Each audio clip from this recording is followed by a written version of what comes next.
भारत का एक ऐसा मंदिर जहां भगवान कृष्ण की पूजा उनकी माता देवकी के साथ की जाती। गोवा के मासेल में स्थित यह प्रसिद्ध मंदिर श्री देवकी कृष्ण मंदिर के नाम से विख्यात है। यहाँ की मूर्ति अत्यंत दुर्लभ, अद्भुत और हृदय स्पर्शी है। इस मंदिर में स्थापित काले पत्थर की मूर्ति में माता देवकी खड़ी मुद्रा में हैं और उनके दो पैरों के बीच श्री बाल कृष्ण खड़े रूप में विराजमान। यह रूप दुनिया में अन्यत्र कहीं देखने को मिलता है। चलिए जानते हैं इस मंदिर से जुड़ी पौराणिक और ऐतिहासिक कथाएं। पौराणिक मान्यताओं के अनुसार जब भगवान कृष्ण का जन्म मथुरा के कारागार में हुआ था, वासुदेव जी ने बाल कृष्ण को रातों रात गोकुल में यशोदा जी के पास पहुंचा दिया था।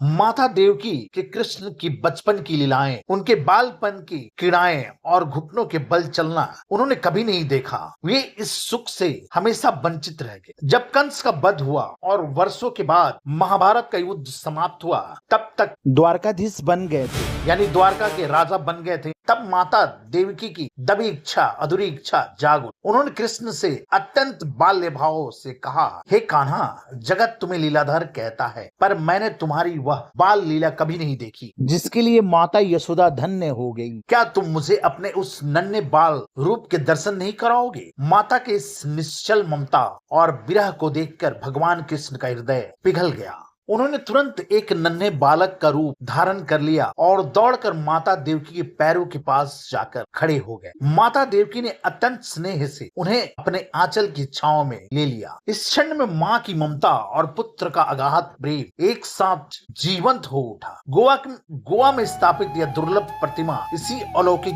बाल्य रूप का प्रतीक है। इस मंदिर का इतिहास केवल पौराणिक ही नहीं बल्कि आस्था और संघर्ष से भरा हुआ ऐतिहासिक पृष्ठ भी है। यह मूर्ति मूल रूप से मांडवी नदी के पास स्थित चुराओ द्वीप में स्थापित थी। वहाँ के स्थानीय देवकी कृष्ण समुदाय के लोग सदियों से इसकी पूजा करते आ रहे। 1510 ईस्वी में जब पुर्तगालियों ने गोवा पर अधिकार किया तो अपने इष्ट देव की इस अति दुर्लभ मूर्ति को खंडित होने से बचाने के लिए गोवा के भक्तों ने अपनी जान जोखिम में डाली। वे आधी रात को अंधेरे में नाव के जरिए मूर्ति को छुपाकर चुराओ द्वीप के बाहर निकाल कर ले गए। भक्तों ने पहले इस मूर्ति को बिचोली में मईम गांव में सुरक्षित रखा। जब वहां भी खतरा बढ़ा तो अंततः 18वीं शताब्दी में इसे सुरक्षित स्थान मासेल लाए, जो उस समय पुर्तगाली प्रत्यक्ष नियंत्रण से बाहर विजयनगर मराठा प्रभाव वाले क्षेत्र के समीप था। यहाँ भक्तों ने एक भव्य मंदिर का निर्माण किया और माँ देवकी तथा बाल कृष्ण को पुनः सम्मान स्थापित। मूर्ति में माता देवकी के